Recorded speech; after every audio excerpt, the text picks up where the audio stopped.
Australians watched in horror last week as 230 pilot whales became stranded at a beach near Macquarie Harbour on Tasmania's west coast. Some whales were saved, but the vast majority died, which left a big problem: what to do with all the rotting whale carcasses. Authorities decided to tow the dead animals out to sea, hoping they'll eventually sink to the seafloor. Read more. Queen Elizabeth's cause of death revealed. Such mass whale strandings are sad to witness.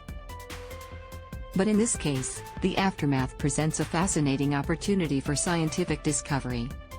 As the dead whales decompose, an astonishing and rare chain of events is likely to flow through the marine ecosystem, ultimately leading to an explosion of activity and new life. A 600-ton problem. Mass whale strandings happen fairly regularly, especially in Tasmania, yet no one really knows why. Days before this latest incident, 14 sperm whales became stranded off King Island, northwest of Tasmania. Read more. The 4Scams Optus customers need to watch out for. And in 2020, about 470 pilot whales became stranded at Macquarie Harbour. While many were pulled out to sea, some of those carcasses washed up and were left to rot on the beach, an entirely natural process. However, pilot whales are big animals. Read more. Biden warns of substantial loss of life after Hurricane Ian. Males weigh up to 2,300 kilograms, which means they take a long time to decompose. The smell of 2 tons of rotting whale blubber soon becomes unbearable, so carcasses are frequently buried. This time around, authorities decided to tow the dead animals out to sea. It was reported local salmon farm workers took almost 11 hours to dispose of 204 dead whales with a combined weight of between 500 and 600 tons. They were tied to a 400-meter-long rope and towed by boats for 40 kilometers, before being dropped into deep water in the Indian Ocean. Some carcasses may wash back to shore, but most are likely to disperse with the tides and currents. Shark bait?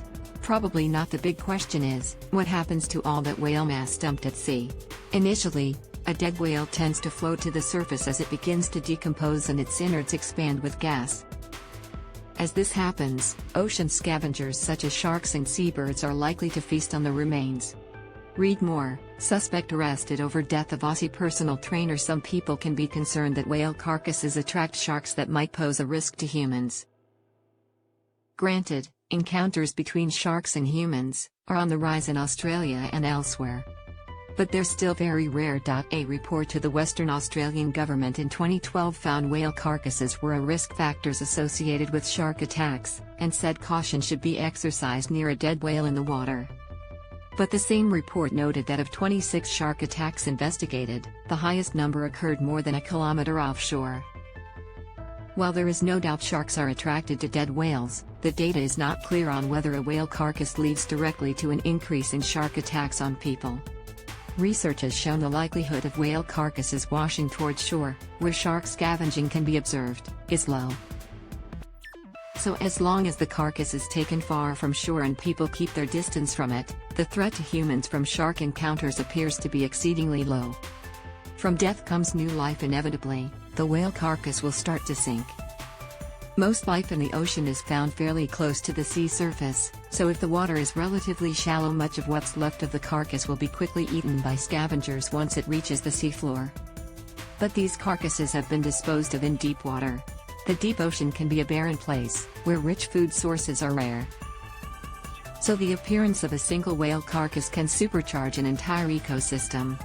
New life and activity can erupt around the dead animal in very little time. This process is known as whale fall and has been studied by scientists, sometimes using remotely operated vehicles.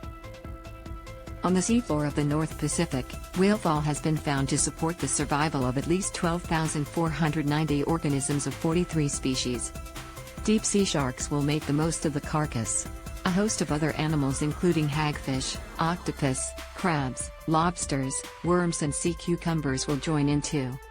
All the while, bacteria work away quietly in the background. According to Britain's Natural History Museum, a single whale can provide animals with food for up to 2 years during the scavenging stage.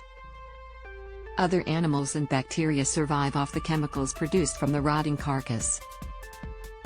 These organisms, known as chemotrophs, were thought to be unique to underwater volcanic vents, where they use hydrogen sulfide as the principal energy source.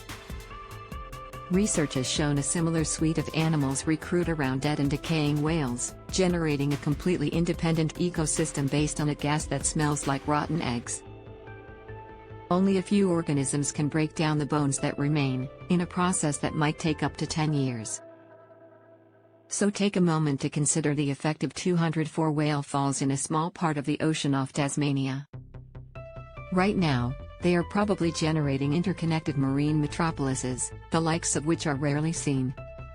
This story originally appeared on The Conversation and is republished here with permission.